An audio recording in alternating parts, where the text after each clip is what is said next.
విశాఖపట్నం పట్టణంలోని స్థానిక ఊడా చిల్డ్రన్స్ థియేటర్లో ఆటో డ్రైవర్లు యూనియన్ సభ్యులతో అవగాహన సదస్సు ఏర్పాటు చేశారు. ఈ అవగాహన సదస్సు కార్యక్రమానికి ముఖ్య అతిథిగా ఐశ్వర్య రస్తోగి పాల్గొన్నారు. ఈ సందర్భంగా కమిషనర్ ఆఫ్ పోలీస్ విశాఖపట్నం వారు మాట్లాడుతూ ఆటో డ్రైవర్లు రాత్రిపూట ఆటో నడిపేటప్పుడు తీసుకోవాల్సిన జాగ్రత్తలు, ఎటువంటి సందర్భాల్లో వారిపై కేసులు నమోదు అవుతాయి తదితర వివరాలు అందిస్తూ వారికి అవగాహన కల్పించారు. ఈ కార్యక్రమంలో V Suresh Babu, deputy commissioner of police Visakhapatnam CH Adinarayana, ADCP traffic Shri Rajaratnam, deputy transport commissioner Visakhapatnam తదితరులు పాల్గొన్నారు. ఏవైతే వివిధ ప్రాంతాల నుంచి వివిధ దేశాల నుంచి వస్తున్నటువంటి ప్రయాణికుల్ని గమ్యస్థలాలకు చేర్చడంలో రేయనక పొగలనక ఆటో కార్మికులు కీలక పాత్ర పోషిస్తున్నారు.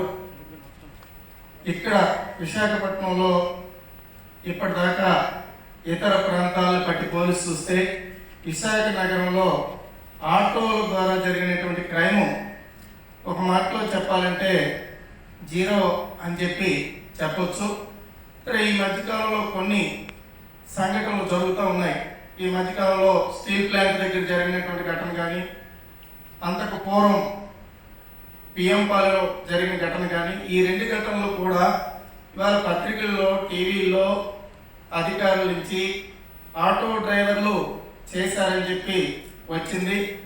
అది మనం వివరాల్లోకి వెళ్తే అది ఒరిజినల్గా ఆటో మీద జీవనం సాగించే వల్ల జరిగే నేరాలు కాదు.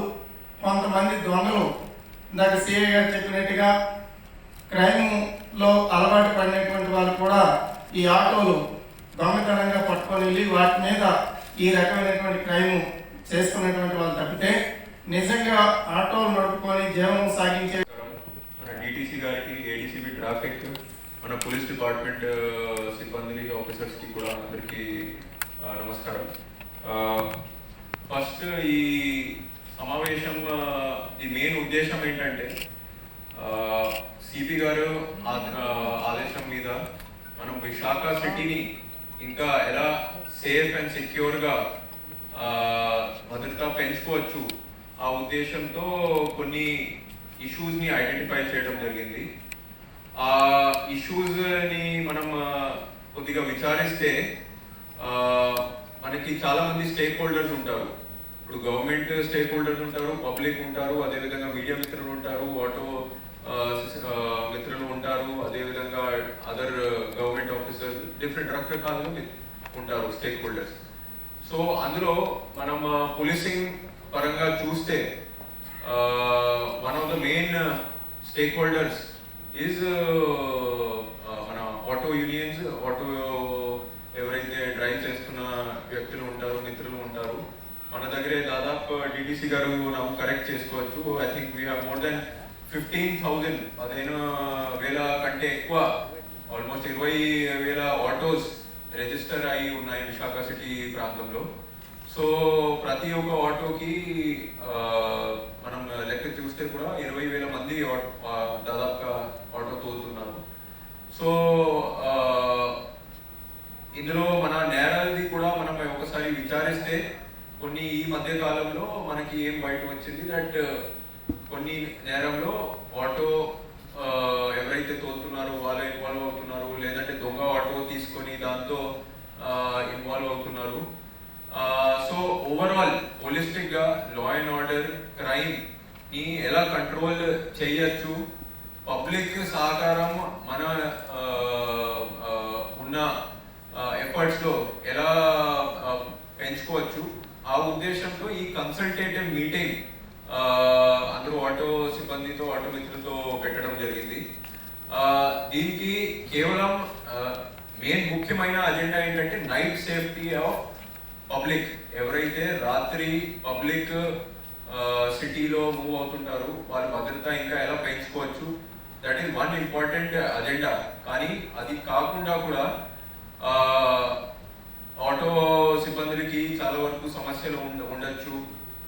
అవి కూడా మనం ఖచ్చితంగా ఇక్కడే వింటాం. మీ అభిప్రాయం కూడా ఇప్పుడు సిఐ గారు మీ ముందు ఒక ప్రపోజల్ పెట్టారు. రాత్రి ఏదైతే ఆటో ఉన్నాయి వాళ్ళ మూవ్మెంట్ మనం కొంతవరకు రిస్ట్రిక్ట్ చేస్తాం. ఓన్లీ యాంటిసిడెంట్ వెరిఫికేషన్ అయిన ఆటోస్ మాత్రంకి మనం అలౌ చేస్తాం. అది చేస్తే ఎలా ఉంటుంది, మీ అభిప్రాయం కూడా మీరు చెప్పండి. ఇది ఎలా ఎగ్జిక్యూట్ చేస్తే బాగుంటుంది, ఇది చేస్తే బాగుంటుందా, లేదంటే అది వదిలితే బాగుంటుంది. సో ఒక డిస్కషన్ లాగే ఉంటే మనం ఒక విచారణకి రావచ్చు, how to implement it and how to execute it. కానీ దీనికి ఫైనల్ మెయిన్ ఆబ్జెక్టివ్ ఏంటంటే safe and secure Visakhapatnam city, అది మెయిన్ అజెండా మనకి. దాని భాగంగా మనం అందరూ స్టేక్ హోల్డర్స్ కాబట్టి ఈ సమావేశం కన్సల్టేటివ్ డిస్కషన్ మీ అందరితో పెట్టడం జరిగింది. సో ఫస్ట్ మనం అందరూ మాట్లాడే ముందు you would like to hear కి ఆటో యూనియన్స్ వైపు నుంచి మీకే ఎటువంటి సమస్యలు ఉన్నాయి, ఇప్పుడు ఫ్లోట్ చేసిన ప్రపోజల్ యాంటిసిడెంట్ వెరిఫికేషన్ కోసం, లేదంటే ముందు కూడా ఆటో నంబరింగ్ కొన్ని చోట్ల చేయడం జరిగింది, అది చేస్తే బాగుంటుందా, ముందుకు ఎలా మీరు ఏం సజెస్ట్ చేస్తున్నారో ఒకసారి మీ వైపు నుంచి వింటే తర్వాత వీళ్ళకి నన్ను కొంతమంది అధికారులను పిలిచి ఏమిటి సమస్యకు పరిష్కారం అని వారు సూచించిన మేరకు మీ అందరితో ఆ ఇన్స్పెక్టర్ గారు గత 10 రోజుల నుంచి మీతో చర్చించడం జరిగింది. ఇందులో రాత్రిపూట మనం ఏ జాగ్రత్తలు తీసుకుంటే ఇటువంటి సమస్యలకి పరిష్కారం ఫుల్ స్టాప్ పెట్టగలుగుతాము అన్నది ఒకటి మీ నుంచి మాకు కావలసిన సలహా. అలాగే ఇప్పుడు నెంబర్స్ కావాలని అన్నారు. ఆ నెంబర్స్ ఆల్రెడీ మనకి ప్రతి పోలీస్ స్టేషన్కి స్టాండ్ ప్రకారం వెళ్ళి రిజిస్టర్ చేయించుకున్నారు చాలా కాలం క్రితం, 5 years 6 years క్రితం. అవి మళ్ళీ రెన్యూల్ చేసుకోవడం, ఇటువంటి ఇంకా మీకు ఏమైనా సలహాలు సూచనలు ఉంటే అది క్లుప్తంగా, అంటే పెద్ద ఉపోద్ఘాతం లేకుండా, ఎందుకంటే కాలాతీతం అయిపోద్ది కనుక పాయింట్ వైజ్ చెప్తే నోట్ చేసుకుని లాస్ట్లో మళ్ళీ మన డీసీపీ 1 గారు దానికి ఏమేమి సూచనలు ఇస్తారో ఇవన్నీ మనం డిస్కస్ చేసి ఆ సమస్యకు పరిష్కారాలను కనుక్కునే మార్గంలో వెళ్ళడానికి అవకాశం ఉంటుంది. కనుక మీ అందరినీ రిక్వెస్ట్ చేసేది ఏంటంటే పాయింట్ వైజ్ ఇవి మన సమస్యలు. ఒక 2 సమస్యలు ఇప్పుడు ఉన్నాయనుకోండి. ఒకటి రాత్రిపూట ఆటో డ్రైవర్స్ తిరగడం ఎట్లాగా, ఎవరు తిరగాలి, వాళ్ళకి ఏమేమి కావాలి, అటువంటి సూచనలు. అలాగే పగలు ఓవరాల్గా